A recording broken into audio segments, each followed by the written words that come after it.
कर्ण एक ऐसा शख्स था दोस्तों, जिसने खुद का त्याग कर दिया अपनी दोस्ती निभाने में, अपने रिश्तेदारी निभाने में, अपने गुरु के लिए। और कर्ण को जन्म देने वाला इंसान, उसके लिए भी उसने खुद को सैक्रिफाइस कर दिया, खुद का त्याग कर दिया।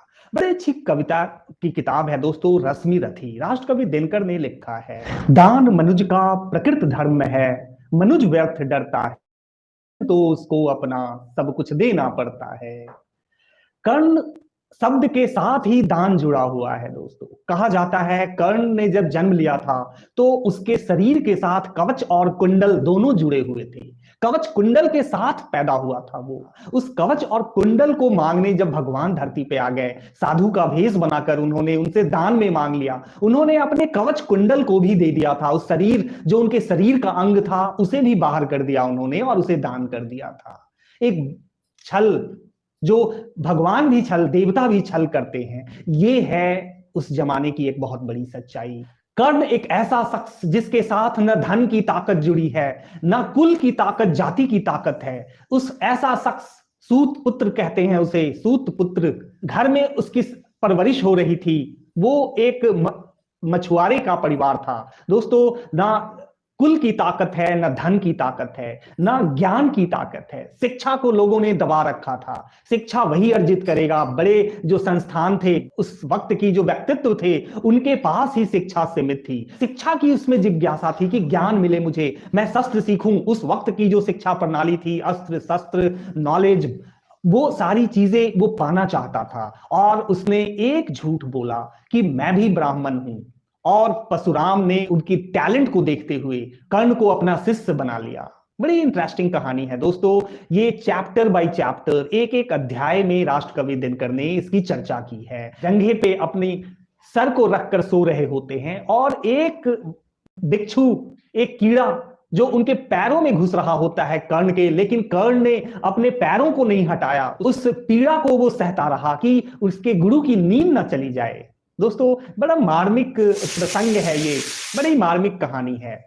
उस वक्त जब गुरु की नींद खुलती है, कर्ण के उस जंघे से जब खून बहने लगता है, रक्त बह रहा होता है, तो उस रक्त की गर्मी जब गुरु के शरीर को टच करती है, तो परशुराम जागते हैं और कहते हैं ये क्या हुआ। उसने कहा आपकी नींद न खत्म हो जाए, इसलिए मैं इस दर्द को सहता रहा। मैं आपका सम्मान करता हूं, इसलिए मैं इस दर्द को सहता रहा। और कर्ण ने उस पीड़ा को सहते हुए गुरु की नींद न टूट जाए, ये कोशिश की। जब गुरु जागते हैं, जब परशुराम जागते हैं, वो उनके मुख पर एक क्रोध, एक गुस्सा, और उन्होंने उसी वक्त कह दिया कर्ण को कि तुम ब्राह्मण नहीं हो, तुम ब्राह्मण नहीं हो सकते। एक ब्राह्मण इतनी पीड़ा नहीं सह सकता, तुम सच बताओ। तब कर्ण को सच्चाई बतानी पड़ी। और उसी वक्त बहुत इंपॉर्टेंट प्रसंग है कि परशुराम ने बहुत बड़ा अभिशाप दे दिया कर्ण को कि जिस वक्त मेरे सिखाए हुए शिक्षा, मेरी सिखाए हुए अस्त्र शस्त्र चलाने का वक्त आएगा, जिस वक्त तुम्हें सबसे ज्यादा जरूरत होगी मेरे इस ज्ञान की, उसी वक्त तुम अपने ज्ञान को भूल जाओगे, उसी वक्त तुम्हें धक्का लगेगा। दोस्तों ये उनका जो अभिशाप था, उन्होंने एक तरीके से शिष्य को श्रापित कर दिया। और बड़ा इंपॉर्टेंट प्रसंग है ये, जब कर्ण युद्ध के मैदान में लड़ रहा होता है, जब उसके विजय का क्षण है, पता है कौरवों को कि कर्ण वो हीरा है, वो योद्धा है जो युद्ध में पराजित नहीं हो सकता। वो लड़ रहा होता है, पूरे की पूरी पांडव की सेना कर्ण के बाणों से घायल हो रही थी, और कर्ण के उस रथ पे उसका सारथी था, और अर्जुन के रथ पे श्री कृष्ण थे। बड़ा इंपॉर्टेंट प्रसंग है ये। इसी पल में कृष्ण कहते हैं कि वाह कर्ण वाह।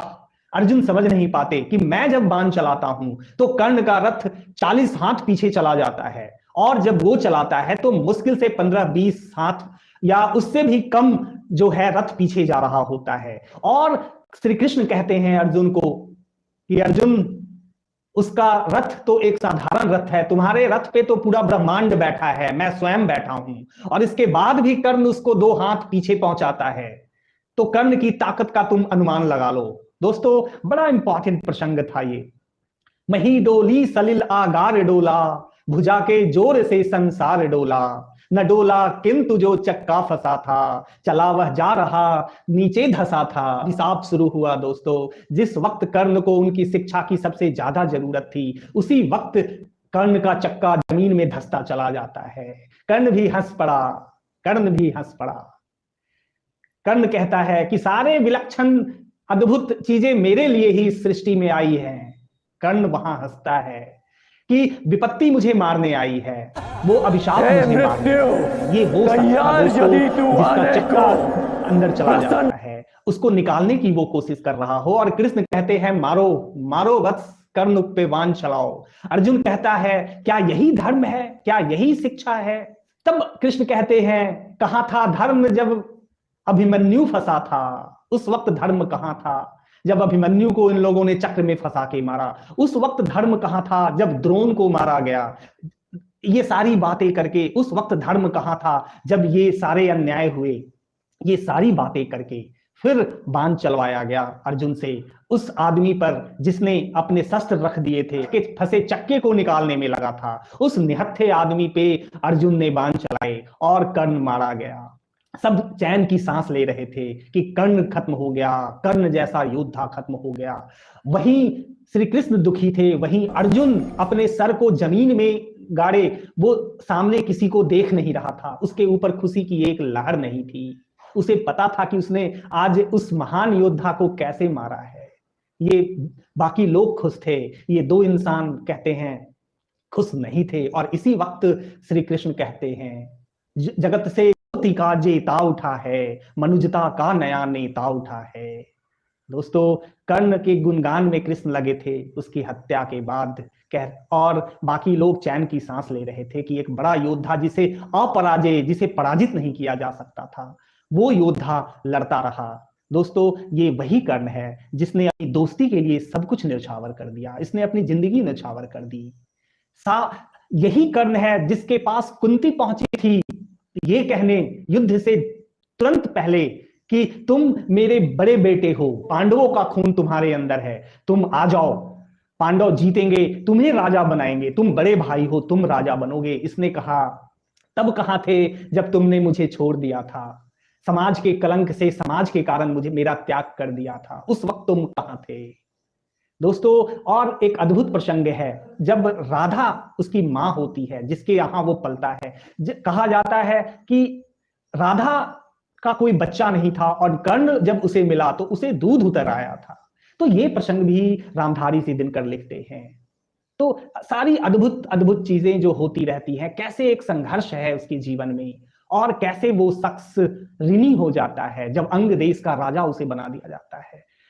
वैसे वक्त में जब लोग पूछते हैं कि तुम्हारा कुल क्या है, तुम इस शस्त्र परीक्षा में शामिल नहीं हो सकते, तो कैसा समाज था कि आप उस परीक्षा में शामिल नहीं हो सकते, कुल चाहिए। दोस्तों बहुत बहुत इंपॉर्टेंट बुक है, मैं आप सभी के लिए रिकमेंड करूंगा कि इसे पढ़ें। कन्फ्यूशियस इनका एक बहुत बड़ा फिलोसफर, एक दार्शनिक जो कहता था एक इंसान के चरित्र का निर्माण कविताओं से होती है।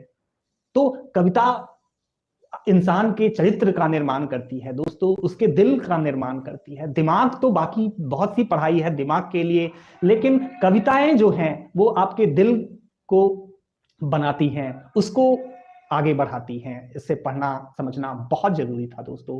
कर्ण पे आधारित ये बुक कृष्ण को भी चित्रित करते हैं। कृष्ण तो आश्चर्य में होते हैं, वो तो सदमे में होते हैं कर्ण के व्यवहार से कि ये कैसा महामानव है। कृष्ण खुद पहुंचते हैं कर्ण के पास कि आओ कर्ण, मैं तुमसे बात करूं, उनको समझाने की कोशिश करता है, तुम मेरे खेमे में आ जाओ, हमारी तरफ आ जाओ। कर्ण कहता है इस दोस्ती पे मैं अपने जिंदगी कुर्बान कर दूं। बहुत बहुत इंपॉर्टेंट है। महलों में गरुड़ न होता है, कंचन पर कभी न सोता है। ये कर्ण ने कृष्ण को समझाया। जब वो कहते हैं तुम्हें धन मिलेगा, ये मिलेगा, वो कहता है महलों में गरुड़ न होता है, कंचन पर कभी न सोता है। रहता वह कहीं पहाड़ों में, सैलों की फटी दरारों में। मैं गरुड़ कृष्ण, मैं पक्षीराज, मुझको न चाहिए सर पे ताज। जीवन का मूल्य समझता हूं, धन को मैं धूल समझता हूं। रखो अपनी धरती तमाम, अद्भुत है दोस्तों कर्ण के ये जवाब कृष्ण को। कृष्ण उसके रथ से जब उतरते हैं तो वो सदमे में होते हैं कि कर्ण ने ये कैसा जवाब दिया है मुझे। ये वकट और वल्लभ ते कबूतरों के ही घर, महलों में करूर न होता है, कंचन पर कभी न सोता है, रहता वह कहीं पहाड़ों में, सैलों की फटी दरारों में। महलों में कबूतर होते हैं, महलों में छोटे छोटे पंछी रहते हैं। कर्ण कहता है मैं वो गरुड़ हूं जो कहीं किसी ऐसी जगह पे पहाड़ों के किसी गुफा में मैं हूं, मुझे महल नहीं चाहिए। ये था कर्ण दोस्तों। दुनिया ने उसके कवच कुंडल को छीना, देवता भी आकर उसके साथ छल कर बैठे, और जिसे मां नहीं मिली, जिसे कुल नहीं मिला, वो था कर्ण। वो वीर बहादुर कर्ण कहा जाता है। अर्जुन उसके सामने कहीं खड़ा नहीं हो सकता था दोस्तों। अर्जुन उसके सामने कहीं नहीं हो सकता था। और जो अस्त्र उसने अर्जित किए हुए थे, जो शक्ति उसने अर्जित की हुई थी, वो इतनी बड़ी थी, इतनी बड़ी थी कि लोग परेशान थे कि अगर उसने वो शस्त्र चला दिए तो उस वार से गया, अर्जुन तो ऐसे ही गया।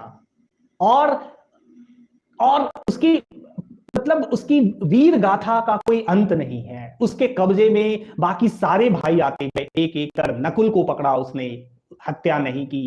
सहदेव को पकड़ा उसने, हत्या नहीं की। उसके बाद कहा जाता है बड़े भाई जब आए, वो उनकी भी हत्या नहीं करता है। कहता है ये फूल फेंके हैं मैंने आगे की राह बनाने को। सब फूल हैं अपने आगे, स्वर्ग सुख ऊपर के दूसरे दुनिया को में जा सकूं, मुंह दिखा सकूं, इसके लिए ये फूल फेंके हैं मैंने। मेरा तो सिर्फ एक ही टारगेट है, एक ही उद्देश्य है, वो है अर्जुन का वध। उसने बाकी को छोड़ दिया दोस्तों, उसकी हत्या नहीं की, छोटे छोटे शिकार नहीं किए कर्ण ने। तो बहुत बहुत इंपॉर्टेंट एपिसोड है ये। मैं अगले वीडियो में फिर मिलूंगा दोस्तों। Bye bye.